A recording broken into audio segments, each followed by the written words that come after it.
Votre quotidien a toujours le même goût? Moulinex présente Cookéo. Préparez plus de 100 plats préprogrammés en quelques clics. Faites votre choix et Cookéo s'occupe de tout en un rien de temps.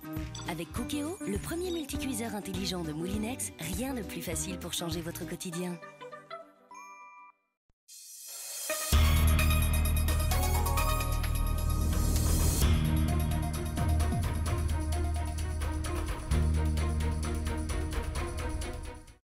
À la une délégation du Front National est en Martinique pour préparer la visite de Marine Le Pen aux Antilles du 22 au 27 juin prochain.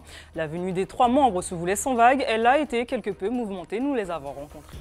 Grévistes et non-grévistes de la Fourrière de Montgovulcin se sont une nouvelle fois affrontés ce matin. Les employés présents sur le piquet de grève empêchent tout accès à la structure. Jet de pierre insulte les forces de l'ordre dû intervenir. Georges le crocodile a son protecteur. Un homme l'a à de nombreuses reprises croisé et l'a prise en photo. Aujourd'hui, il met tout en œuvre pour attraper l'animal sans le blesser. Nous avons passé un moment avec lui. Et le stand-up à son public en Martinique. Pour preuve, 6 jeunes prodiges martiniquais de la discipline ont proposé leur matériel ce samedi lors du Caruan Stand-up. Matt Le Buzz et Al Ananas sont nos invités. La scène humoristique martiniquaise est en pleine mutation. Bonsoir, ravi de vous accompagner pour cette heure d'information. Depuis quelques jours, ils sont attendus de pied ferme en Martinique. La délégation du Front National est arrivée aujourd'hui dans l'île. Après Saint-Martin, Saint-Barthélemy et la Guadeloupe, le collectif de 3 personnes est ici pour préparer l'arrivée de Marine Le Pen aux Antilles. L'occasion aussi pour le parti de se positionner pour les élections de décembre. La visite qui se voulait sans vague a été quelque peu mouvementée. Hélène Renaud. Opération discrétion. C'est dans cette ferme que la délégation du FN donne rendez-vous aux journalistes. Un point presse qui ne nous est dévoilé qu'au dernier moment. L'heure d'arrivée à l'aéroport de ces 3 membres du parti d'extrême droite a été elle aussi tenue secrète, par peur, nous dit-on, d'un accueil musclé. Vous ne craignez pas un comité d'accueil hostile à l'aéroport? Non, pourquoi? Il y avait un comité hostile? Je ne suis pas informé de ça. J'ai entendu des rumeurs, mais ça c'est... Ça, chacun fait ce qu'il veut. Nous, ça nous empêche pas d'être là. La preuve, c'est qu'on est là. Vous êtes en train de me dire, en gros, si on avait su, si les autres avaient su exactement à quelle heure nous étions là, ils seraient venus avec des banderoles, etc. Nous, on ne vient pas ici pour voir ce genre de spectacle. On vient ici pour être à la rencontre de nos compatriotes martiniquaises et martiniquais. Objectif de cette délégation, préparer la visite de Marine Le Pen aux Antilles. Huguette Fatna fait partie du groupe. Cette membre martiniquaise du FN est convaincue que le parti peut s'implanter ici. Le Front National, lui, défend tous les Français, sans distinction de race et de religion, et il ne veut pas faire, et je suis là pour ça, ne veut pas faire des Français d'outre-mer, des Français de seconde zone. La délégation a prévu de rencontrer des sympathisants du FN ici, qui seraient environ 1000 selon le parti. Mais là encore, lors de rendez-vous prévus, loin des caméras. Quand on organise quelque chose, le moyen le plus sûr de faire en sorte que ça puisse réussir, c'est de le faire discrètement. Bon, rien, vous savez, je suis venu ici, j'ai pas de mitraillette, j'ai rien du tout, j'ai même pas de garde du corps, j'ai rien du tout. Je suis là qu'avec ma parole et d'expliquer un certain nombre de choses et d'organiser un certain nombre de rendez-vous. Marine Le Pen, dehors, les racistes, dehors! Mais ces efforts de discrétion se révèlent vains. Par hasard, des membres du comité Marine de Haut apprennent le lieu de déjeuner de la délégation alors qu'ils cherchaient à les localiser depuis ce matin. Ils savent qu'ils ne sont pas bienvenus, alors ils se cachent avec quelques complicités, mais comme nous ne sommes pas plus bêtes qu'eux, on arrive à savoir plus ou moins où ils se trouvent et on va leur pourrir la vie. Ils ne mettront pas de permanence Front National en Martinique parce qu'on ne l'acceptera pas. On est venu leur crier à travers ce porte-voix qu'on n'accepte pas le Front National, qu'on n'accepte pas la haine, qu'on n'accepte pas le racisme, qu'on n'accepte pas le fascisme. On sait qu'ils prônent la haine. Les quelques manifestants poursuivent la délégation jusqu'à leur voiture, délégation qui se montre beaucoup moins bavarde. C'est pas les femmes ici, hein. Vous réagissez comment? On s'en fout. Autre couac, la délégation avait prévu une conférence de presse ce soir à l'hôtel Batelière, un rendez-vous démenti par la direction qui ne se dit pas au courant et qui ne l'aurait de toute façon pas accepté, de quoi donner un avant-goût de la visite de la présidente du FN d'ici la fin de l'année. Un autre dossier brûlant pour continuer, le conflit de la fourrière Montgou-Vulsin. Ce matin, un nouvel échauffourée a eu lieu à l'entrée de la structure. Les salariés non grévistes ont tenté d'accéder à l'enceinte de l'entreprise. Le ton est monté avec les employés sur le piquet de grève. Des jets de pierre en fusée, les forces de l'ordre ont été appelées. Une zone sous tension, 3 mois et demi après le début du débrayage. Julien Goudichot. Face à face tendu ce matin entre les forces de l'ordre et les grévistes de la CSTM. Quelques heures plus tôt, des échauffourées ont éclaté après que les effectifs de police aient tenté de libérer l'accès à la fourrière. La tension est à son comble après 3 mois et 10 jours de grève. Ils ont gazé tout le monde, y compris les voisins. Les camarades ont été bousculés. Moi-même, j'ai été transporté, je ne sais même pas où, d'où. Je ne comprends pas cette disproportion qu'il y a. 12 fourgons de police pour 3 salariés, 3 jeunes dames. Ce qui vient de se passer ne va pas rester sans effet. Des émissions de gaz lacrymogène qui sont arrivées jusqu'aux habitations voisines. Cet homme en a fait les frais et a eu une grosse frayeur lorsqu'il a vu son fils de 1 mois tousser. Pendant que je promenais mon gosse sur ma terrasse, tout d'un coup il a commencé à éternuer, à tousser, donc moi je me suis demandé qu'est-ce qui se passait et moi aussi j'ai eu le nez qui me piquait un peu. Donc j'ai donné mon enfant à sa mère qui lui a donné un bain et qui a appelé SOS médecin. Les forces de police et la compagnie départementale d'intervention sont intervenues en application d'une décision de justice. L'objectif était de permettre le libre accès à l'entreprise. Après une tentative de négociation, la vingtaine de fonctionnaires a dû engager la force. Fort heureusement, aucun blessé n'est à déplorer. Nous avons d'abord demandé à de multiples reprises aux manifestants de dégager l'espace pour que l'accès puisse se faire et que le chef d'entreprise puisse quitter son établissement avec des véhicules, chose qui nous était refusée à de multiples reprises.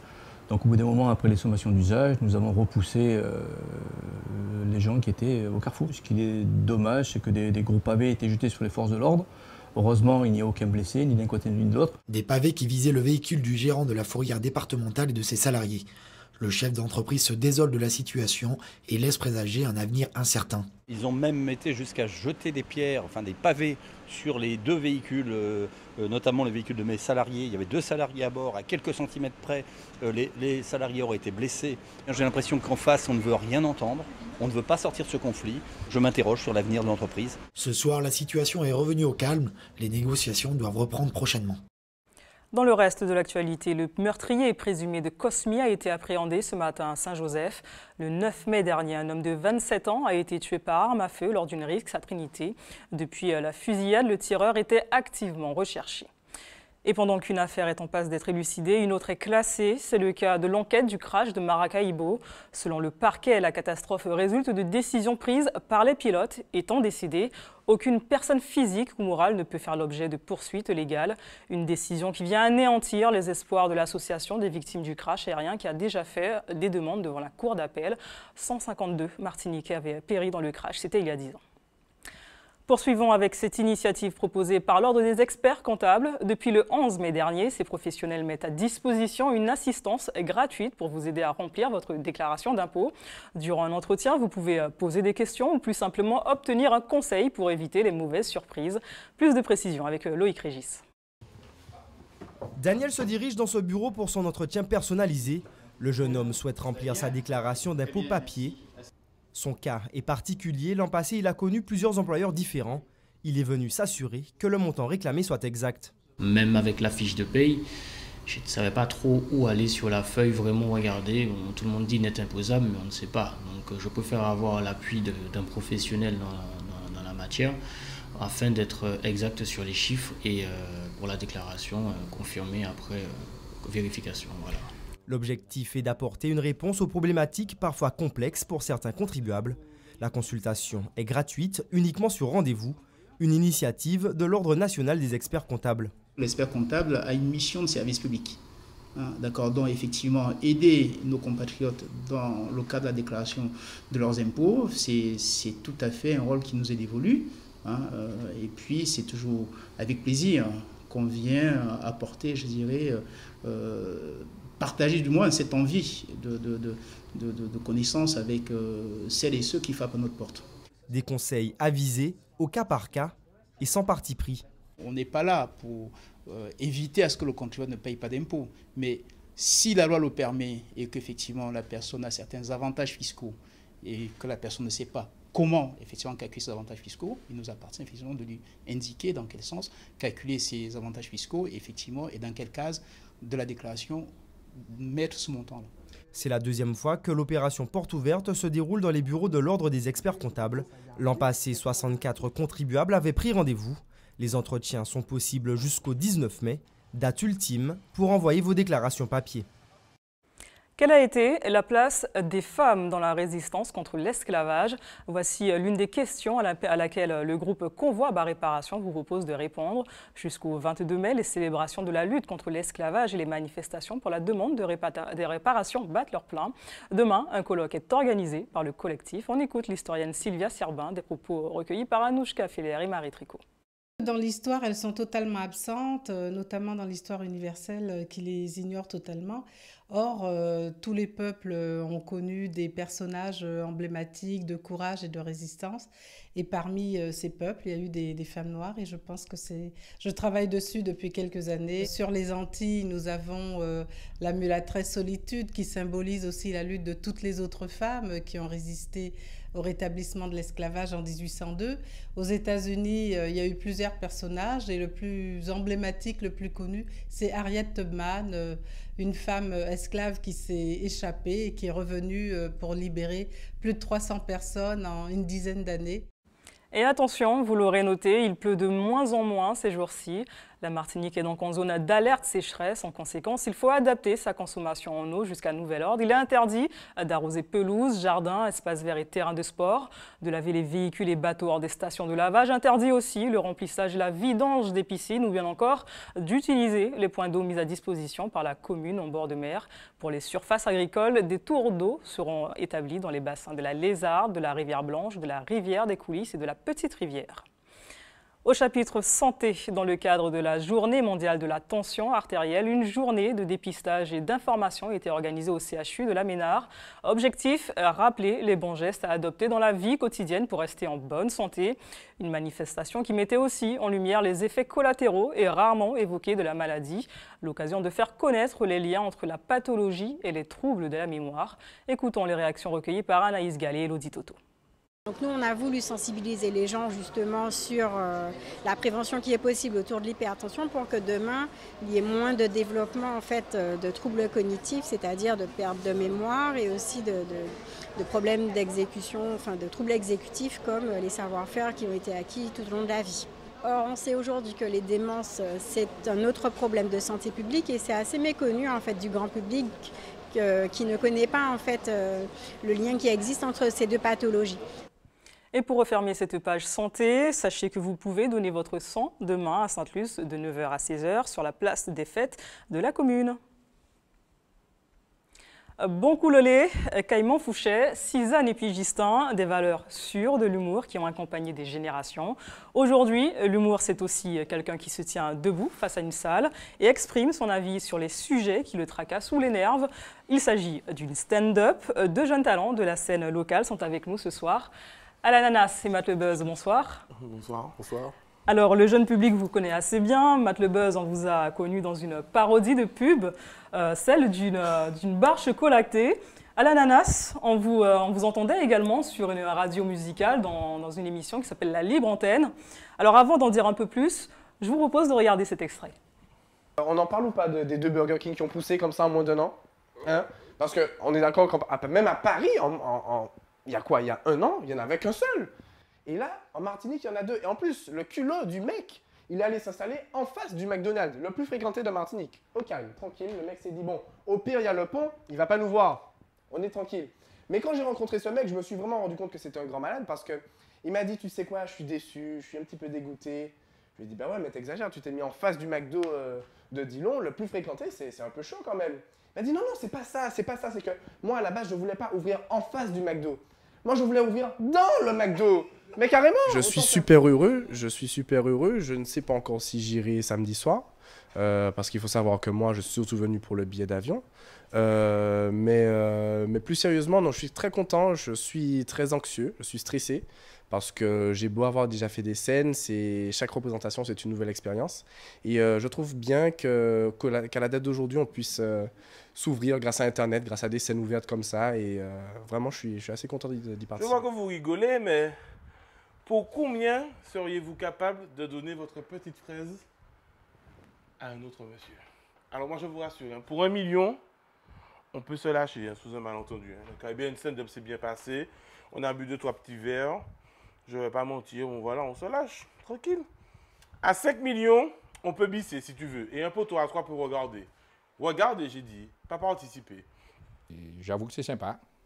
Ce sont des jeunes, je ne veux pas dire des nouveaux, parce qu'il y en a qui ont déjà fait du stand-up. Il y a de tout, hein. Il y a des gros, il y a des petits, il y a des mecs, il y a même des Guadeloupéens, très important. Le seul problème qu'on a eu, c'est pour les faire entrer, hein, les papiers, les cartes vertes et tout. Mais bon, on a vu l'URL, ça a été. Voilà. Ananas, Matt le Buzz. Alors, vous avez vu Gilles Saint-Louis qui fera également partie de ce collectif. Alors, moi, je préfère, ça te va mieux. Non, ça vous va mieux, c'est vrai. À l'Ananas, je vais commencer par vous. Alors, le stand-up est un genre florissant en France depuis les années 2000. Jamel Debbouze a démocratisé le style, vous l'adaptez à la sauce caribéenne. Alors, qu'est-ce qu'il y a de plus de ce qu'on connaît déjà? Ben là, vraiment, comme vous l'avez dit, ce sera vraiment plus de l'humour, entre guillemets, du pays où là, les gens vont vraiment pouvoir se reconnaître. Oui, non, c'est... Ah, vous êtes venu pour me mettre à l'épreuve, là, ce soir. Non, du tout. C'est du bois. C'est du bois, oui. De chez qui? But? Ah, pas du tout. On ne cite pas les marques, déjà. Oh là, c'est pas... On va déjà commencer. Faut citer d'autres. À l'Ananas, terminer ce que vous disiez. Comme je vous disais, et là, en fait, les gens vont vraiment se reconnaître puisque ce sera vraiment des situations que les gens pourront vivre, contrairement à quand on voit des stand-up en France où on rigole, mais on ne se reconnaît pas forcément. Alors, Matt le Buzz, voilà, puisque vous êtes déjà dans le feu de l'action, peut-on voir dans ces nouvelles formes d'humour, dans la mise en scène de nos identités, par exemple, puisque c'est ce que vous mettez en avant, un emprunt à la culture nord-caribéenne, où les origines, les confessions ne sont pas gommées. On est soi. C'est une manière en fait, de dire je suis français, mais pas que. J'ai rien compris.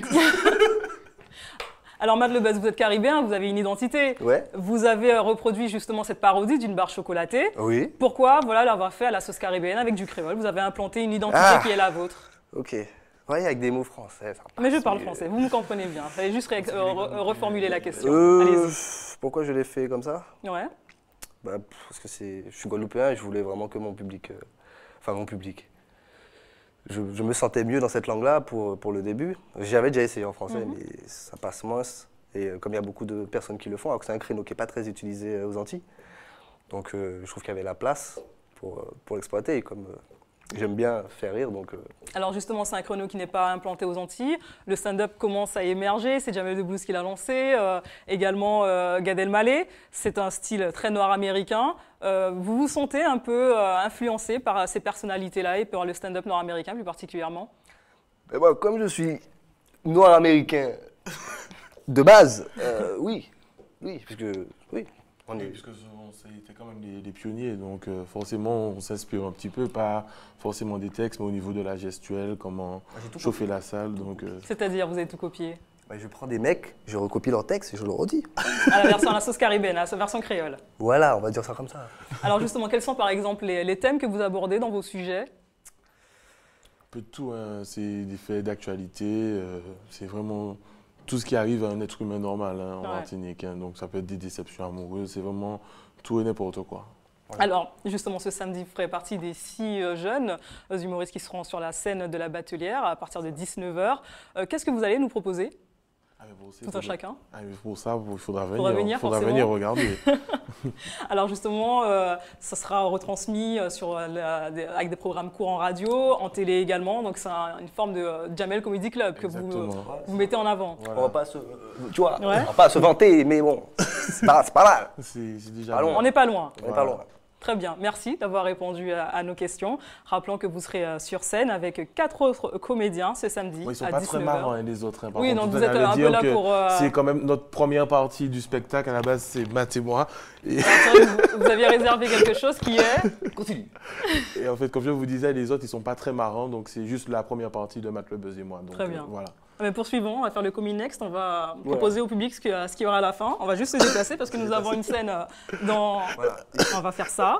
En attendant, restez avec nous. Dans quelques instants, Stéphane Lupon nous présente les temps forts sportifs du week-end. Beaucoup de sports collectifs au menu, mais pas seulement. Puis nous partirons à la rencontre du Crocodile Dundee martiniquais. Attendez, c'est ce que le public verra. Jean fait partie de ceux ayant croisé à plusieurs reprises Georges le crocodile de la Lézarde, soucieux du sort qui sera réservé à l'animal. Eh bien, il est en pleine construction d'un piège. Les images sont à suivre. fou, c'est chaud chez vous là. Crocodile et tout. Mais avant, revivons en images, je vous écrase le pied avec mon talent. Mais avant, revivons en images ce moment privilégié qu'a partagé l'artiste Amiralty avec son public. C'était hier soir à l'Atrium. Le chanteur a chanté ses plus grands succès, mais aussi a profité de l'occasion pour présenter son dernier album, I'm Christy Campbell. Nous y étions aussi.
C'était chaud. Stéphane Lupin, bonsoir. Vous nous rejoignez pour les temps forts sportifs de ce week-end. Bonsoir Océlia. Nous commençons avec... C'était du sport, ça. Ah, mais quand même, vous voyez sauter... Non, malheureusement. Ah non, bon, dommage.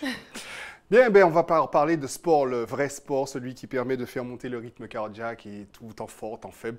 Tout ça avec du basket, bien sûr, le tournoi Guimarães qui va probablement sacrer, en tout cas qui va sacrer ce week-end les champions des Antilles-Guyane. Il y aura également les demi-finales retour de la poule des As de handball. On est exclusivement basé sur du sport collectif ce week-end.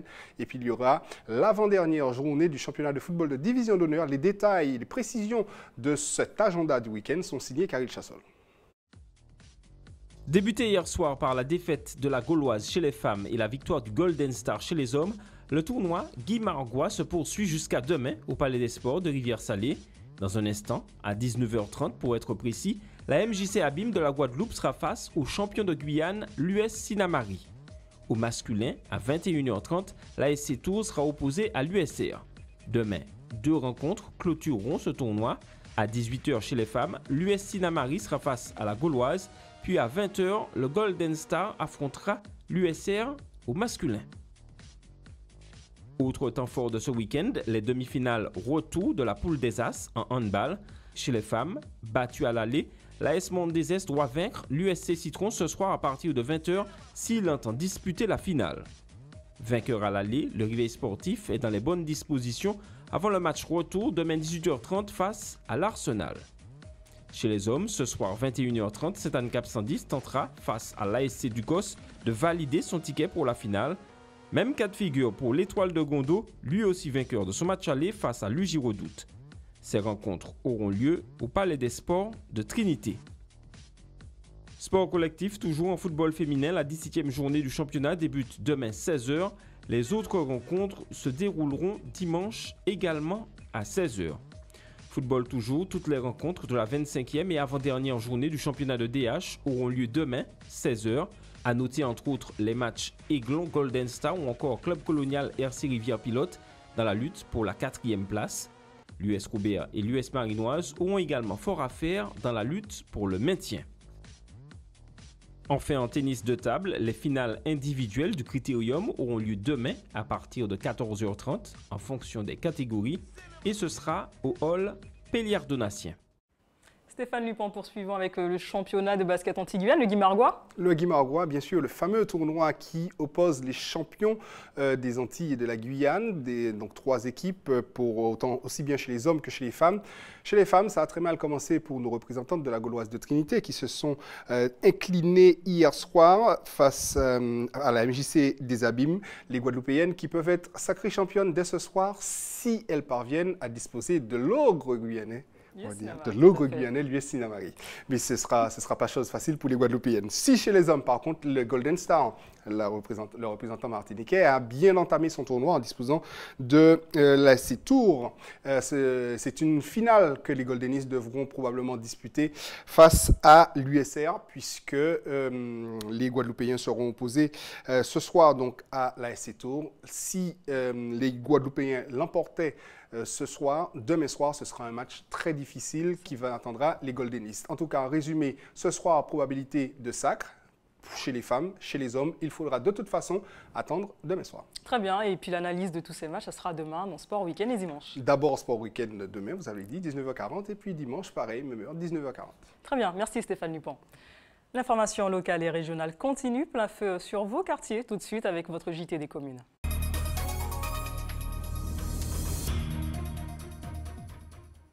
Direction le Lamentin pour débuter notre JT des communes, alors que nombreuses sont les patrouilles pour retrouver le crocodile qui rôde sur les berges depuis près d'une quinzaine d'années. Un homme, Jean, est, si l'on peut dire, l'ami de la bête.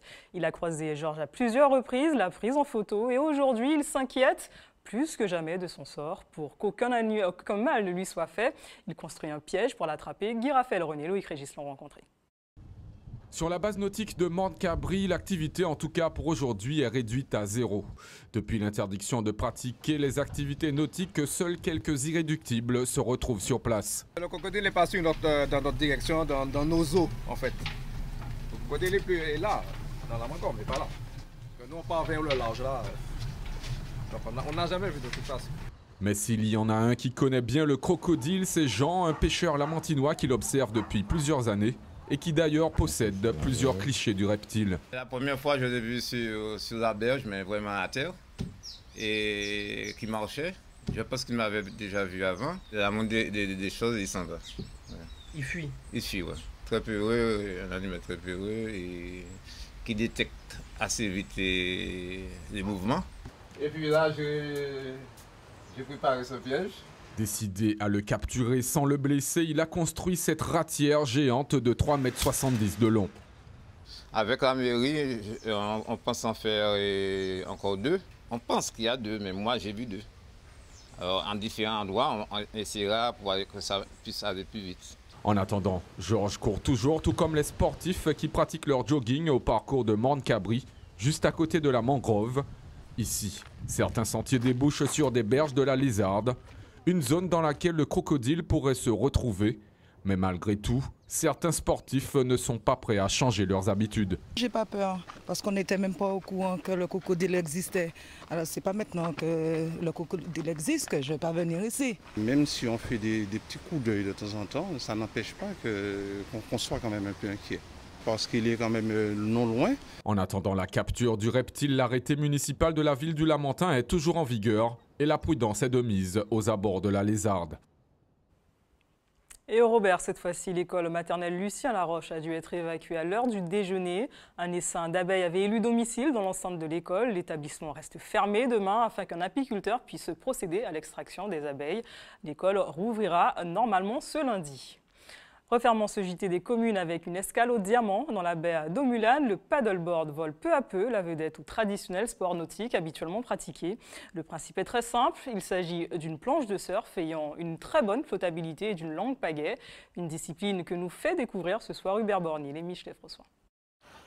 J'ai souhaité faire un essai en paddle aujourd'hui, mais j'ai perdu la foi visiblement. Alors je me contente de la pagaie, une activité que l'on peut retrouver chaque mercredi ici sur le plan d'eau de Omulan, au diamant, un nouveau plan qui se met à la disposition des jeunes de la commune. Et d'ailleurs, vous allez voir, ils peuvent ainsi découvrir le paddle, le canoë-kayak et bien d'autres. On regarde. On tire un peu, on met le kayak en direction départ, tourner, direction départ. Position départ. Le paddle, une activité très en vogue en ce moment, c'est tout simplement une pratique à rame de la planche. Ça glisse sur l'eau et paraît-il que cela donne de bonnes sensations. J'étais inscrite pour faire du kayak et un jour j'ai découvert le paddle et j'ai adoré. Pourquoi?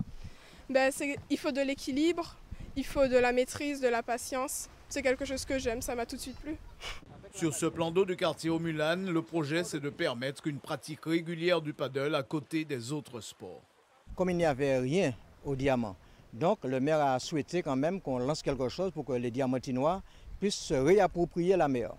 Donc on a commencé par cela et le mercredi après-midi, on fait cette activité en direction des Diamantinois, mais à ceux des alentours aussi. Un plan d'eau qui offre à première vue de bonnes conditions de sécurité pour les activités nautiques dédiées aux jeunes. Allez, accélère, accélère, va chercher devant et accélère. Voilà. Et après on continue. Gauche, droite. Le moniteur qui est sur l'eau et qui encadre, c'est Rony. Donc c'est lui qui va animer la séance et moi je suis en sécurité pour superviser le tout en tant que directeur technique. Et c'est pratiquement l'unique site du Diamant pouvant accueillir du public pour ces sports de glisse. Belle séquence de plaisir, ça se passe donc sur la plage de Omulan au Diamant, ça donne vraiment des envies de vacances. Votre journal local et communal se termine, restez sur ATV, on se retrouve dans une poignée de secondes avec Régine Germani pour Antchepeya.